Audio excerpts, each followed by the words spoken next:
Operation Lone Star for Texas to step up and do what the Biden administration is failing to do. And that's very simply to enforce the laws that are already on the books. Already on the books are laws that require the president to deny illegal entry, to detain anybody who does cross illegally, and then to build border barriers. He's not doing any of it. Texas is doing all of it. One thing that the National Guard and the Texas Military Department have done prolifically, in addition to the state building its own border wall, what the National Guard have done, they have built more than 100 miles of razor wire border barrier, anti-climb barrier, and other barriers that deny illegal entry into our state. And it physically puts the National Guard in a position where they're able to effectively repel and turn back people who are trying to cross the border illegally. And then, of course, there's what they did just up the road from where we are right now in Eagle Pass, Texas, in Shelby Park. About a 50-acre park is an area where sometimes the Biden administration was allowing 4,000 to 5,000 people cross a day illegally just in that one park area. The National Guard wired it shut.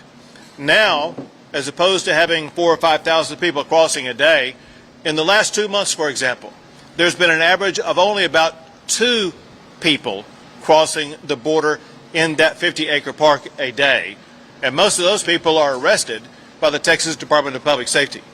If you look more broadly at what the state has been able to achieve because of the leadership, not just of General Seltzer, but because of the actions by the men and women who serve under him in the National Guard, in the Texas Military Department.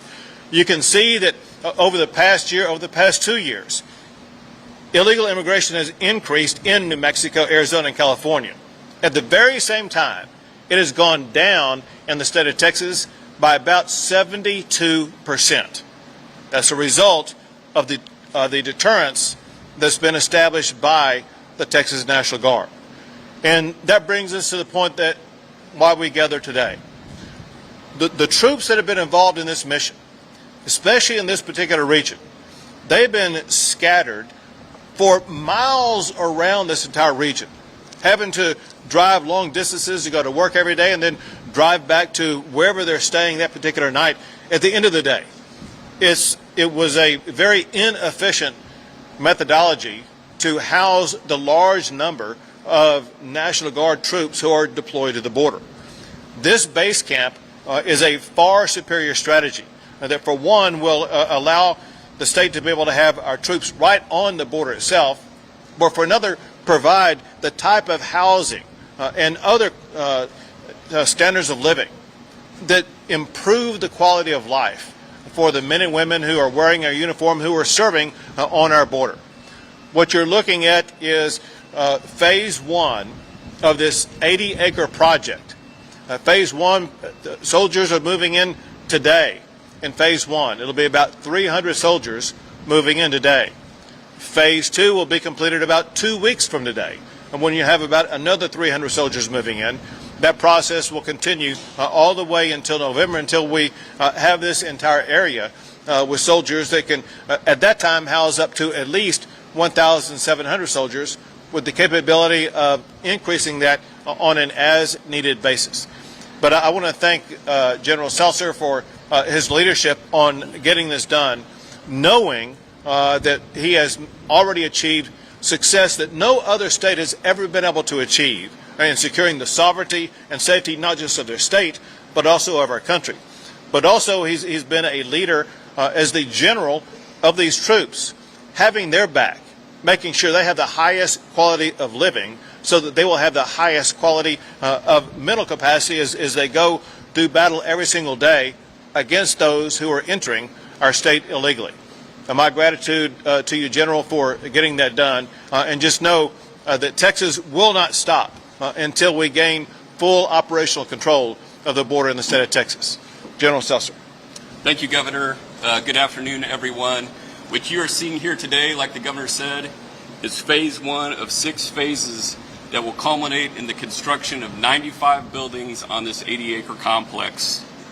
Each phase will take approximately 30 days, and each phase adds about 300 troops to this base. The exception to this is phase 2. Phase 2 will be complete in 15 days from today because many of those structures are already being started on this base. So mid-June, you'll see another 300 troops getting off their buses and filling into this base. If you want to see a depiction off to your right, the magenta buildings on that graphic are phase 1. The yellow is phase 2. And you can see the magnitude of all 6 phases once it's built out based on what you can just see here from phase 1. What you don't see in phase 1 is below the surface. So this was essentially a farm, and the land's been tilled and rolled. All this gravel's been put down. Sewer, water, a fire hydrant system, and preparations also for being connected to the electrical grid in the city. So we'll be on complete city sewer, water, hydrant system, and then eventually electricity. Also in this phase, central to it was the perimeter fencing. Quite a large project. You can see impressive fencing with razor wire, camera systems, and light systems. Just looking around us here, you have the dining facility. It can seat 700 people at a time. This is a pavilion. The picnic tables you see behind you are really supposed to be here where we're sitting. This can be used for picnic tables, outings, put up a basketball goal, or formations. And then the pad behind you is actually the location of a fixed building that will be the gymnasium, and that will be complete in phase 2. Additionally, what we went and toured is we have 2 types of dormitories. We have the large dormitories with 34 rooms. Minimum square footage in there is 118 square feet, but every soldier will have their own room on this base. Additionally, we have staff rooms that have a larger bed, have a kitchenette, and have a shower and a bathroom. Again, for one service member. There will be no doubled up service members in this location. I'd like to move on to why we are doing this. The governor already alluded to it. It's operationally more effective and efficient to build this base here. It's right in the middle of the 1,254 miles of border that we're taking operational control of, as the governor said. He also spoke of troop travel time. Many of the troops you saw today are coming from a base in Carrizo Springs that's 45, 50, maybe by military vehicle, an hour away. So they have an hour transit time just to get to the border. Some of these 300 troops, too, are also coming from northern base camps, some 30 minutes to an hour away. So it's operationally efficient to have them on this border. And again, in this area, we're not just taking control and managing Shelby Park. We have 13 projects well north, well south of Shelby Park, where in conjunction with landowners who want to stop illegal immigration on their property, we're putting up anti-climb barrier and concertina wire. The other aspect of operational efficiency is we are going to move the Joint Task Force Operation Lone Star, the military headquarters, to this forward operating base. It's currently located in McAllen. It will relocate here. Along with that, we'll also relocate a maintenance hub that's in another area of the border. So now at this major base, you have a Joint Task Force headquarters, you will have a maintenance hub, and then also in all the area behind us, you also have a place where we keep most of our logistical supplies. So it's operationally more efficient and effective. The second point is it's fiscally sound. It's a fiscally sound way to house soldiers and airmen. During the course of these 6 phases, by the time this project's over, we will have shut down 3 other base camps. Additionally, we will be moving in soldiers that are staying in hotels around in regional areas. Again, these are some hotels in small towns. The last thing you want as a commander is to have your troops dispersed in hotels around the region. So we're bringing all these people in.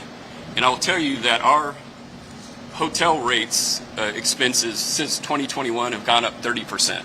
So again, it's a fiscally sound reason to do this and bring the soldiers here.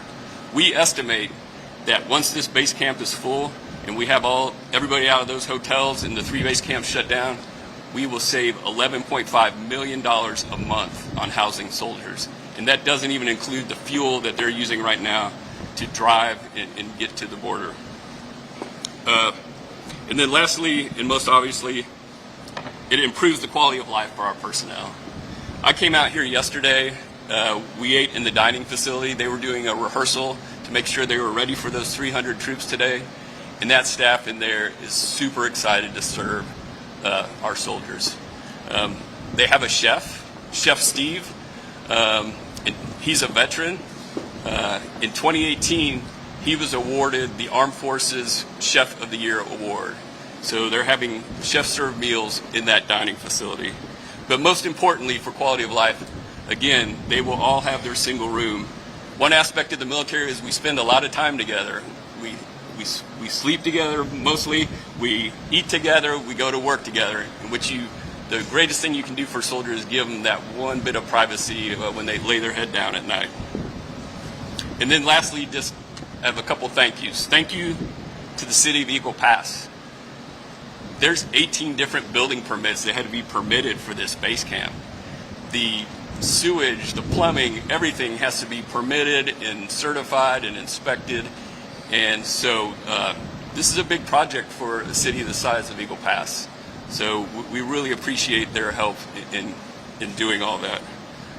Secondly, I'd like to thank the Texas legislature for funding Operation Lone Star.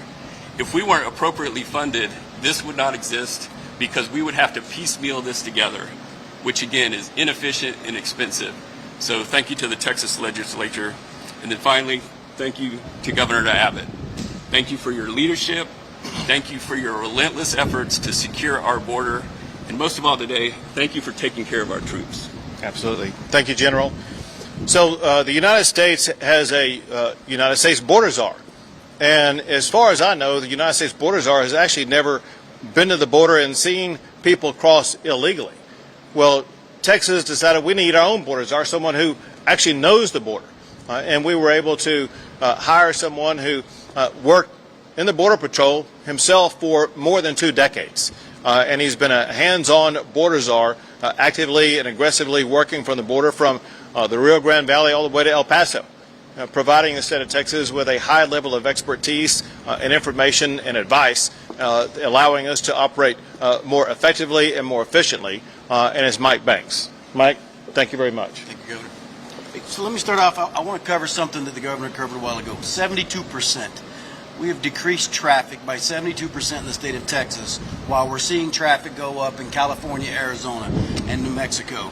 Now, are we ready to declare victory? Absolutely not, right? We still got a ways to go. But as we become more and more efficient and we see less and less traffic, we've got to be able to move swiftly to that threat as it continues to move and adjust to us. Having this base here makes us that. It makes us more efficient. It makes us more mobile. It puts all the troops together. And so I can tell you, I spent 10 years in the U.S. Navy, and I've never had a dining facility quite like this. I wish I would have had one this well. This is an outstanding base. Team Housing has done a phenomenal job. The crew in the dining facility, the living facilities is just phenomenal. And I want to give you one more number that I think that is very important. In the last 2 years, we've seen the traffic consistently decrease in Texas due to the efforts of Operation Lone Star with the soldiers and with DPS. By midnight tonight, Texas will have seen the lowest number of border crossings in 2 years since May of 2022. We're going to keep pushing. We're going to keep adjusting that threat. And having this base here is going to allow us to be that, to be more efficient, to more swiftly move back and forth. And it's just smart for taxpayers because, like the General said, we are saving taxpayers millions of dollars while improving the quality of life for our soldiers, right, who are continuing to fight and do this mission. And so we're going to keep pushing hard. We're going to keep adjusting to the threat. And this is going to help us be more efficient in doing so. Thank you very much. We'll take a few questions. Go ahead.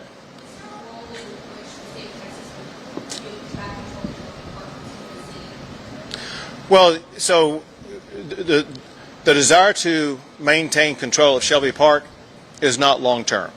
That's a park that the residents of that community deserve to be able to use like they did before. But we got to remember this. When there were 5,000 people coming across the border a day into that park, the residents of Eagle Pass were not able to use that park. So the time that will come is going to be when there is operational control of the border in a way that restores the normalcy to Eagle Pass, Texas, the way that it's been for more than 100 years. I believe if we have a president in place who's going to enforce the laws that deny illegal entry into the United States of America, that will be a time when the residents of Eagle Pass will be able to get their park back.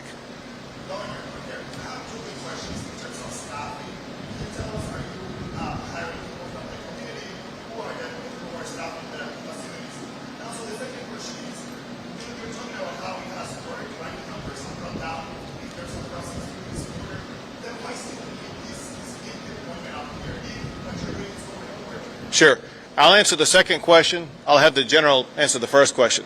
So why is this needed? The fact of the matter is the people who are in charge of bringing people across the border illegally are the drug cartels. The drug cartels haven't closed down business. They haven't gone away. They're going to remain in operational control of the northern border of Mexico for a long time. The moment that we ratchet back the resistance that Texas has is the moment that the cartels will start shifting migrants away from Arizona to Mexico and shift them right back into the state of Texas. And so we can not relent in our security of the border unless we have a president who's actually going to fully enforce the laws of the United States. And I cannot be more clear about what I'm about to say. There are 3 laws on the books already passed by Congress already that were inherited by Joe Biden that he simply is not complying with. One requires the president and his administration to deny illegal entry. The other is to detain anybody who does cross illegally. And the third is to build border barriers. He's not doing any of those 3 things that are required by law passed by Congress. Unless and until we have a president who does that, Texas is going to have to remain vigilant and use this as our primary staging base in the center of our border to make sure that Texas is doing everything possible to maintain operational control of the border in the state of Texas. Well, and to the second question, we have a contractor who does the hiring. It is my assumption that most of these people are coming from the local community due to the region that we're in. And the kind of second piece of that is this will be a great economic engine for this community as these soldiers move in and eat in the restaurants, go to the churches, buy gas in the gas stations. So we hope to have a great partnership with this community. Go ahead. Thank you. A couple of questions here. So the first one, this morning there was the second breach in 8 days on Rockland Air Force Base involving smuggling today. That, from what I understand, the driver and the individual immigrants are still outstanding, and they breached several gates. Now, again, this is the second time in 8 days. What is the concern, if any, from the state, and what should the federal government be doing to secure that? And how will you make sure that that doesn't happen here, that human smuggling events aren't ending up on this base? So you mentioned breaches of a military base here in Texas. To be clear, it's not just in the state of Texas where there have been breaches of military bases by people who have come across the border illegally. It's happened in other states also. And the reason why it's happening is because we have a federal government that's not securing our federal military bases and not securing the border that allows people to cross the border illegally and to penetrate those military bases. It's just outrageous that the Commander-in-Chief of the United States of America is not putting national security forefront, and a core component of national security is securing our military installations. So it shows how chaotic and non-compliant the president and the federal government are with regard to the immigration system that allows our military bases to be invaded. It's the federal government in charge of those military bases.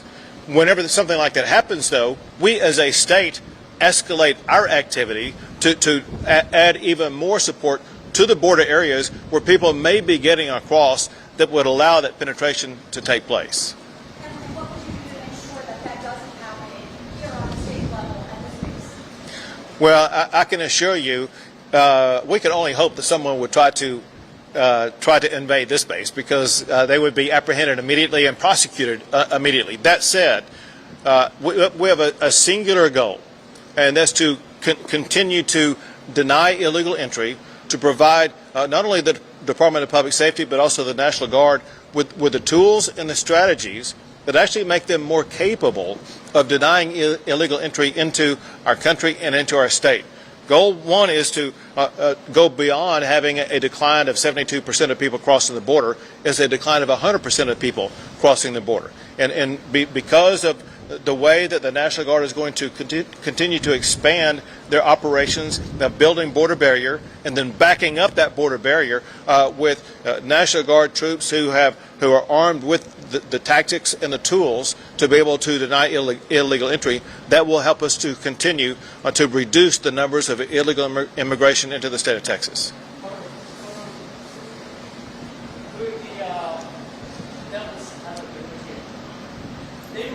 People might say this is just symbolic, they cannot do anything, they don't have authority to arrest and to shoot.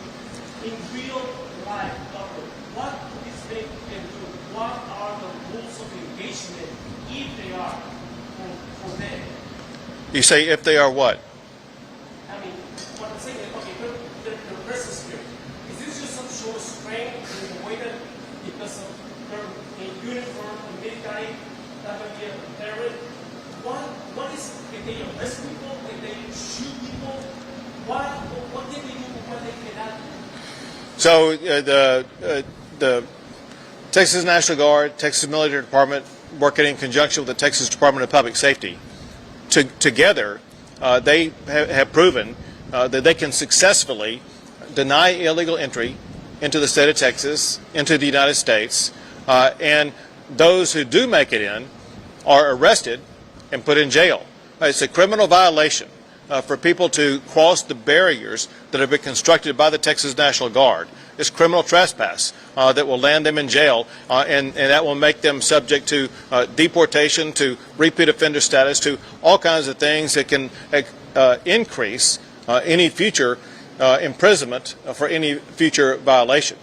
So what they're doing, they being the National Guard and Texas Department of Public Safety are doing, is proven by the reduction of crossings, by going from 5,000 to only 2 people a day crossing in Eagle Pass in Shelby Park, from the reduction of 72% of people crossing illegally in the state of Texas, while at the very same time the cartels have shifted those crossers to New Mexico, to California, to Arizona. So it's going up in other states that are posing no resistance, but it's going down in the state of Texas, where we have denied illegal entry into our state. So let's say they find immigrants, okay, that they're unarmed,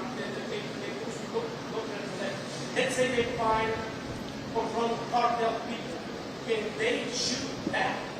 So arrests are made all the time. People who are working in collaboration with the cartels, the number of smugglers who have been arrested by the Texas Department of Public Safety has gone up, which I'm surprised about for this reason. I signed a law that imposes a mandatory minimum of 10 years behind bars for any of these smugglers who are arrested. Despite that law that's going to put these people behind bars for a very long time, the number of arrests of people on the Texas side involved in smuggling who work in collaboration with the cartels has gone up. Our job is to make sure we continue to make those arrests until we get all those people off the streets. One more question. How much of the border, Abbott County border, is the military department securing along with the EPA? Yeah, so how much of the Maverick County border is secured? Yeah. The short answer is all of it. Okay. All of it? Yes. So we have troops along the Maverick County border, and again, where Correct. exactly, and what I talked about is we have 13 projects either completed or underway or in the works. Thank you. All right. Is this facility on an as-needed basis, or is it a permanent facility that, if and when the border crisis is over, we can do some other things? So listen, no one knows the future of what's going to happen. The reality is this is a base that's going to be needed as long as people are crossing the border illegally into the state of Texas. And if you can tell me when that will end, that'd be fabulous. Thank you.